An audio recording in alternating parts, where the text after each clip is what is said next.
Hi everyone, today we're going to be talking about a story called A Summer's Reading by Bernard Malamud. Bernard Malamud was born in 1914 and died in 1986.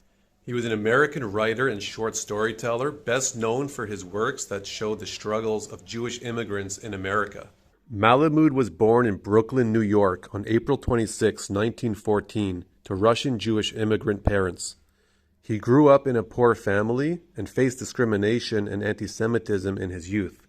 In 1949, he published his first novel, The Natural, which was later adapted into a successful film starring Robert Redford. Malamud's work often dealt with themes of Jewish identity, assimilation, and the search for meaning and purpose in life. He was also known for his use of allegory and symbolism in his writing. The setting of the story is really important. It takes place in New York City. It's in a poor immigrant neighborhood, a very run-down place. There's not a lot of greenery, no trees, there's broken sidewalks, and it's a place where you can easily see how George gets depressed very quickly because there seems to be no hope in this neighborhood whatsoever. All right, let's read the story together. George Stoyanovich was a neighborhood boy who had quit high school on an impulse when he was 16. Run out of patience, and though he was ashamed every time he went looking for a job, when people asked him if he had finished and he had said no, he never went back to school. This summer was a hard time for jobs, and he had none. Having so much time on his hands, George thought of going to summer school, but the kids in his classes would be too young. He also considered registering in a night high school, only he didn't like the idea of the teachers always telling him what to do. He felt they had not respected him. The result was that he stayed off the streets and in his room most of the day. He was close to 20 and had needs with the neighborhood girls, but no money to spend, and he couldn't get more than an occasional few cents because his father was poor, and his sister Sophie, who resembled George, a tall, bony girl of 23, earned very little, and what she had she kept for herself. Their mother was dead, and Sophie had to take care of the house. Very early in the morning, George's father got up to go to work in a fish market. Sophie left at about 8 for her long ride in the subway to the cafeteria in the Bronx. George had his coffee by himself, then hung around in the house. When the house, a 5-room railroad flat above a butcher store, got on his nerves, he cleaned it up, mopped the floors with a wet mop, and put things away. But most of the time he sat in his room. In the afternoons he listened to the ball game. Otherwise he had a couple of old copies of the World Almanac he had bought long ago, and he liked to read in them, and also the magazines and newspapers that Sophie brought home, that had been left on the tables in the cafeteria. They were mostly picture magazines about movie stars and sports figures, also usually the News and Mirror. Sophie herself read whatever fell into her hands, although sometimes she read good books. She once asked George what he did in his room all day, and he said he read a lot too. "Of what, besides what I bring home? Do you ever read any worthwhile books?" "Some," George answered, although he really didn't. He had tried to read a book or two that Sophie had in the house, but found he was in no mood for them. Lately he couldn't stand made-up stories. They got on his nerves. He wished he had some hobby to work at. As a kid he was good in carpentry, but where could he work at it? Sometimes during the day he went for walks, but mostly he did his walking after the hot sun had gone down, and it was cooler in the streets. In the evening, after supper, George left the house and wandered in the neighborhood. During the sultry days, some of the storekeepers and their wives sat in chairs on the thick, broken sidewalks in front of their shops, fanning themselves, and George walked past them, and the guys hanging out on the candy store corner. A couple of them he had known his whole life, but nobody recognized each other. He had no place special to go, but generally, saving it till the last, he left the neighborhood and walked for blocks, till he came to a darkly lit little park, with benches and trees and an iron railing, giving it a feeling of privacy. He sat on a bench here, watching the leafy trees, and the flowers blooming on the inside of the railing, thinking of a better life for himself. He thought of the jobs he had had since he had quit school: delivery boy, stock clerk, runner. Lately, working in a factory, and he was dissatisfied with all of them. He felt he would someday like to have a good job and live in a private house with a porch on a street with trees. He wanted to have some dough in his pocket to buy things with, and a girl to go with, so as not to be so lonely, especially on Saturday nights. He wanted people to like and respect him. He thought about these things often, but mostly he was alone at night. Around midnight, he got up and drifted back to his hot and stony neighborhood. So we see from the first part of the story that George is a lazy guy. He's dropped out of school. He doesn't have a girlfriend, doesn't have any money. His sister works at a cafeteria, his father at a fish market, his mother's passed away. He really has no prospects. And what he really wants is a private house. He wants respect. He wants money, a girlfriend, and he doesn't have any of those things. He's staying at home. He's not reading books. He's really down and out. And let's see what happens in the next part of the story. One time while on his walk, George met Mr. Catanzara, coming home very late from work. He wondered if he was drunk, but then could tell he wasn't.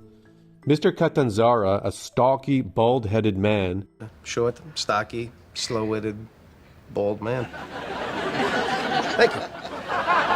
Who worked in a change booth on an IRT station, lived on the next block after George's, above a shoe repair store. Nights during the hot weather, he sat on his stoop in an undershirt, reading the New York Times in the light of the shoemaker's window. He read it from the first page to the last, then went up to sleep.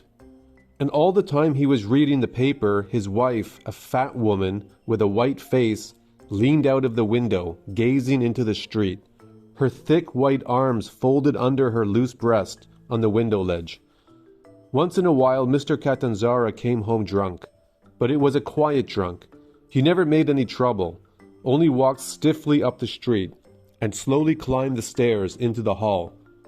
Though drunk, he looked the same as always, except for his tight walk, the quietness, and that his eyes were wet. George liked Mr. Catanzara because he remembered him giving him nickels to buy lemon ice with when he was a squirt. Mr. Catanzara was a different type than those in the neighborhood. He asked different questions than the others when he met you, and he seemed to know what went on in all the newspapers. He read them, and his fat, sick wife watched from the window. "What are you doing with yourself this summer, George?" Mr. Catanzara asked. "I see you walking around at nights." George felt embarrassed. "I like to walk. What are you doing in the day now?" "Nothing much. Just right now, I'm waiting for a job," since it shamed him to admit he wasn't working. George said, "I'm staying home, but I'm reading a lot to pick up my education." Mr. Catanzara looked interested. He mopped his hot face with a red handkerchief. "What are you reading?" George hesitated, then said, "I got a list of books in the library once, and now I'm going to read them this summer." He felt strange and a little unhappy saying this, but he wanted Mr. Catanzara to respect him. "How many books are there on it?" "I never counted them. Maybe around 100. Mr. Catanzara whistled through his teeth. "I figure if I did that," George went on earnestly, "it would help me in my education. I don't mean the kind they give you in high school. I want to know different things than they learn there, if you know what I mean." The changemaker nodded. "Still in all, 100 books is a pretty big load for one summer. It might take longer. After you're finished with some, maybe you and I can shoot the breeze about them," said Mr. Catanzara. "When I'm finished," George answered. Mr. Catanzara went home and George continued on his walk. After that thought, he had the urge to. George did nothing different from usual. He still took his walks at night, ending up in the little park. But one evening the shoemaker on the next block stopped George to say he was a good boy, and George figured that Mr. Catanzara had told him all about the books he was reading. From the shoemaker, it must have gone down the street, because George saw a couple of people smiling kindly at him, though nobody spoke to him personally. He felt a little better around the neighborhood and liked it more, though not so much he would want to live in it forever. He had never exactly disliked the people in it, yet he had never liked them very much either. It was the fault of the neighborhood. To his surprise, George found out that his father and Sophie knew about his reading too. His father was too shy to say anything about it. He was never much of a talker in his whole life, but Sophie was softer to George, and she showed him in other ways she was proud of him. As the summer went on, George felt in a good mood about things. He cleaned the house every day as a favor to Sophie, and he enjoyed the ball games more. Sophie gave him $1 a week allowance, and though it still wasn't enough, and he had to use it carefully, it was a hell of a lot better than just having 2 bits now and then. What he bought with the money, cigarettes mostly, an occasional beer or movie ticket, he got a big kick out of. Life wasn't so bad if you knew how to appreciate it. Occasionally he bought a paperback book from the newsstand, but he never got around to reading it, though he was glad to have a couple of books in his room. But he read thoroughly Sophie's magazines and newspapers. And at night was the most enjoyable time, because when he passed the storekeepers sitting outside their stores, he could tell they regarded him highly.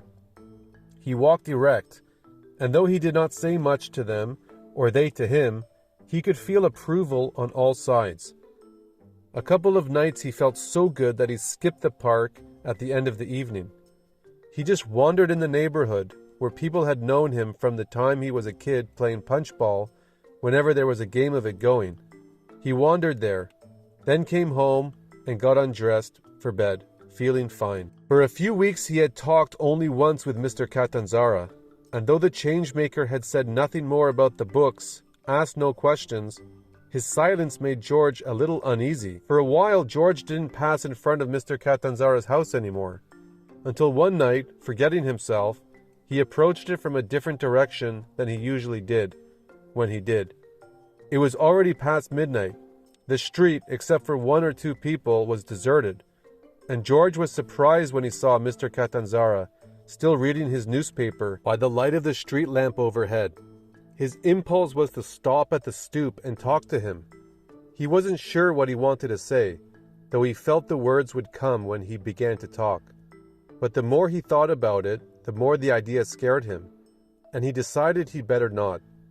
He even considered beating it home by another street, but he was too near Mr. Catanzara, and the changemaker might see him as he ran and get annoyed.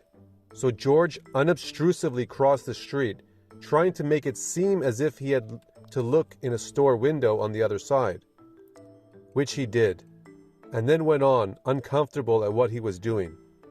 He feared Mr. Catanzara would glance up from his paper and call him a dirty rat for walking on the other side of the street. But all he did was sit there, sweating through his undershirt, his bald head shining in the dim light as he read his Times, and upstairs his fat wife leaned out the window, seeming to read the paper along with him. George thought she would spy on him and yell out to Mr. Catanzara, but she never moved her eyes off her husband. George made up his mind to stray away from the changemaker until he had got some of his softback books read. But when he started them and saw they were mostly storybooks, he lost his interest and didn't bother to finish them. He lost his interest in reading other things too.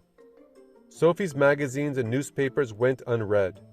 She saw them piling up on a chair in his room and asked why he was no longer looking at them.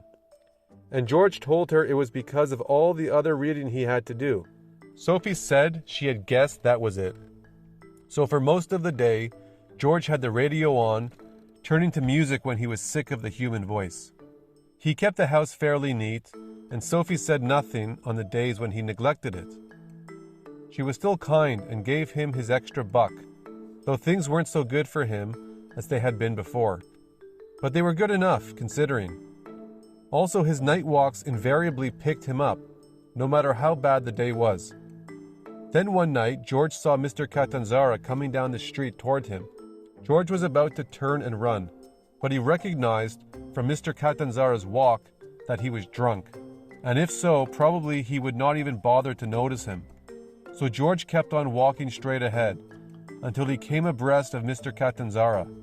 And though he felt wound up enough to pop into the sky, he was not surprised when Mr. Catanzara passed him without a word, walking slowly, his face and body still. George drew a breath in relief at his narrow escape when he heard his name called, and there stood Mr. Catanzara at his elbow, smelling like the inside of a beer barrel. His eyes were sad as he gazed at George, and George felt so intensely uncomfortable he was tempted to shove the drunk aside and continue on his walk. But he couldn't act that way to him, and besides, Mr. Catanzara took a nickel out of his pants pocket and handed it to him. "Go buy yourself a lemon ice, Georgie." "It's not that time anymore, Mr. Catanzara," George said. "I'm a big guy now." "No, you ain't," said Mr. Catanzara, to which George made no reply he could think of. "How are all your books coming along?" Mr. Catanzara asked. Though he tried to stand steady, he swayed a little. "Fine, I guess," said George, feeling the red crawling up his face.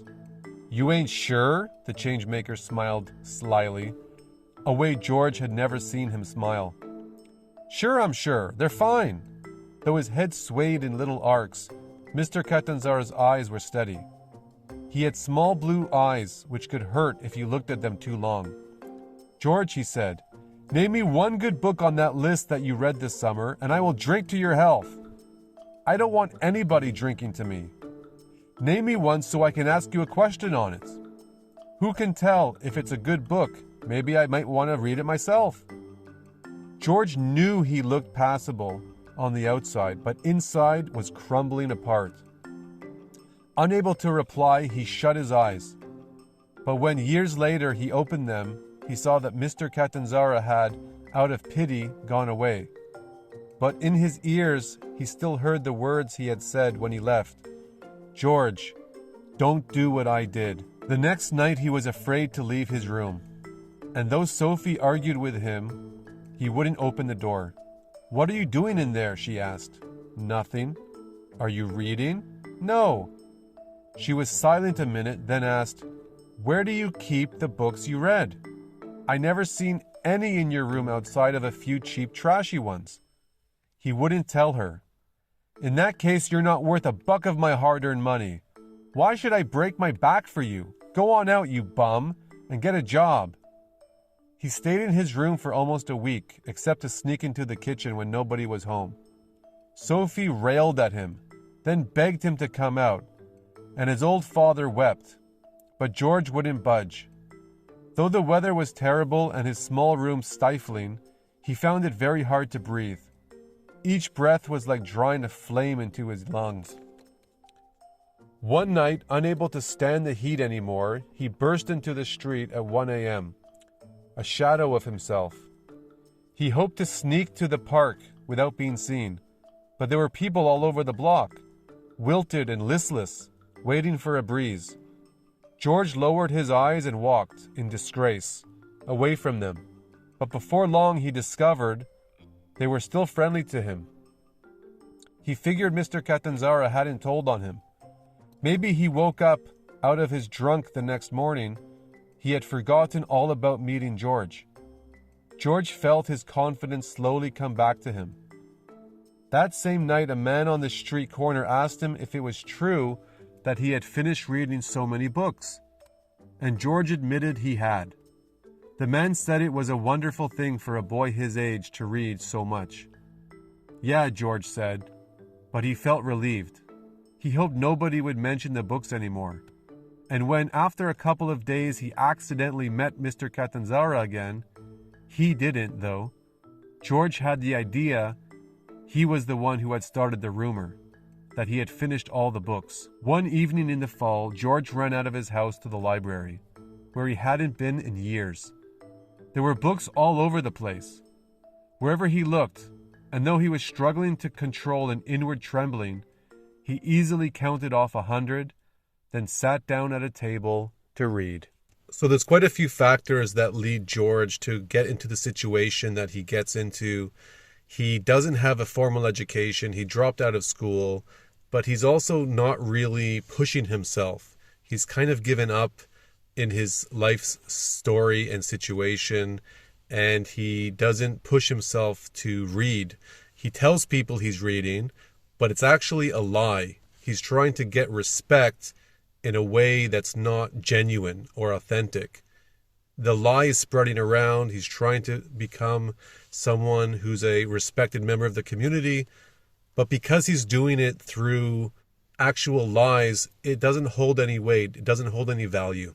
Another major theme of this story is the value of education, the value of reading. We saw that George lied to people that he was reading all of these books. Turns out he wasn't reading the books. And I think we can all understand that reading is tremendous in its value for education and going forward in life.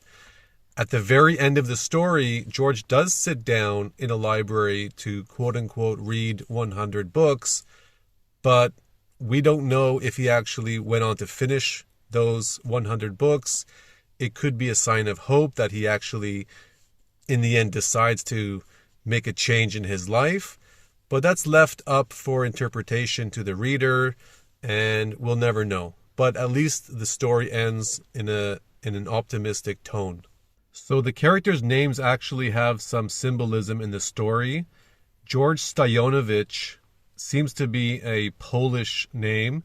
Stajanowicz means staying in one place in Polish, because George stayed in one place. He stayed in his room most of the time and wasn't progressing in life. Whereas Mr. Catanzara actually means chained in Italian, because Catanzara was chained in his life. He was married to a woman who was unhealthy. He didn't have a good job. He had no prospects. He basically wasted his life, so you could see how he was chained. There's a great symbolism in the story in that sense. Another theme in the story is the search and hope for the American dream. Many people want the American dream. George definitely wanted it. He wanted it in the sense of a private house. He wanted a girlfriend. He wanted money. He wanted respect. He wanted a good job. You could look at at least 5 different aspects in his life where he wanted to achieve the American dream and live in a way where at the time the rich people would be living. And did he achieve that? Not necessarily. In the end, we don't know, but that's what he wanted. That was his dream, the American dream. So in the end, this story has a lot of interesting themes. The American dream, searching for respect and adoration from your peers, and the value of education. So that's essentially the whole story. Again, this was a long time ago when it was written, and the setting is in the 1930s. So you have to put yourself in the perspective of the characters. But I think there's a lot of value in appreciating education, appreciating reading in today's society where most people are just on their phones.